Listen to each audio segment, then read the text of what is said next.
Good morning, everyone. My name is Jake Hawley, and for my political issue, I decided to research was global warming. So, global warming is a very current issue that we see a lot, makes a ton of headline news. So, I figured it was going to be great for my project. So, on the rubric, it wanted us to split it up between far right, far left, and in the middle. Global warming is not really an issue that you can split up like that, but I did split it up from far right. I said it was saying that there was no global warming that existed at all. For far left, I said that global warming did exist and it is a very big problem and we must do something about it now. And then for the middle, I just did that global warming does exist, but it's not a huge problem in that it's more of a natural process. So starting off, I'll start off with the most bold claim that you can make in today's world, which is that global warming does not exist.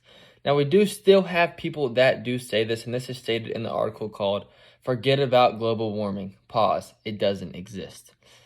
This article can be seen as very controversial. Because of this, they mostly stated facts. They did a lot of studies. A lot of it comes from the NOAA, which is the National Oceanic and Atmosphere Administration.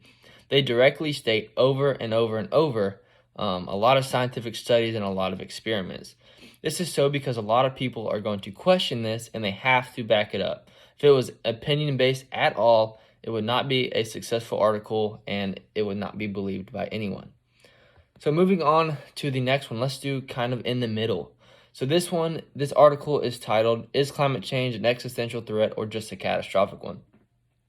This article is more seen, it's not as scientific based. It does a lot of quoting. It did one from Elizabeth Warren where she says, it is the existential threat.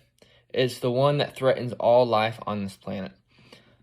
It does a lot of this quoting from a lot of modern political figures, from them stating that global warming is the biggest problem we have right now. The thing with this essay is it does this in irony.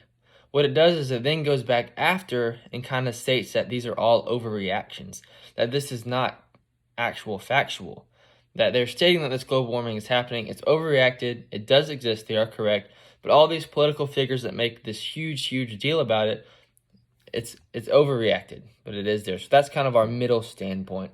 Now moving on, we have what I consider the far left, which is that global warming is almost the number one biggest problem we have in America and all across the world. So for this article, I found one called This is Why Fighting Climate Change is So Urgent. So it starts off, says urgent. That's a big word. And then once you start reading, you know right away what they are fighting for. The main thing is blue. It's ice. Having this ice, global warming. They're talking about the glaciers and everything thawing out. That comes with global warming. There's polar bears all over the website. They're just trying to shoot straight at you by saying that this is a problem and it needs to be fixed now. But along with this, just as the first one, they had to stay away from any opinion based. So they focus on factual. They did examples, tons of examples. With this global warming, they talked about things like hurricanes coming up and using actual factual hurricanes like the one in Florence in 2018. So what they did was they kind of went for pathos almost. Right when you go on, they talk about polar bears dying, icebergs melting, everything like that. So they do pathos, but they also are very factual. Now, with an extremely controversial topic like global warming, it is crucial that authors and influence use convincing evidence that favors them. And we saw that split up into three different ways. They all did it very differently. The first one focuses simply on facts, nothing but facts, because they had to, because it's the most bold statement. The second one did some more irony and kind of show that people think it's horrible, show that some people think it doesn't exist, and kind of bring it back right to the middle, saying both of them are overreacting. And the last one, they use facts and they also use pathos, which I found was probably the best and most compelling argument out of all of them.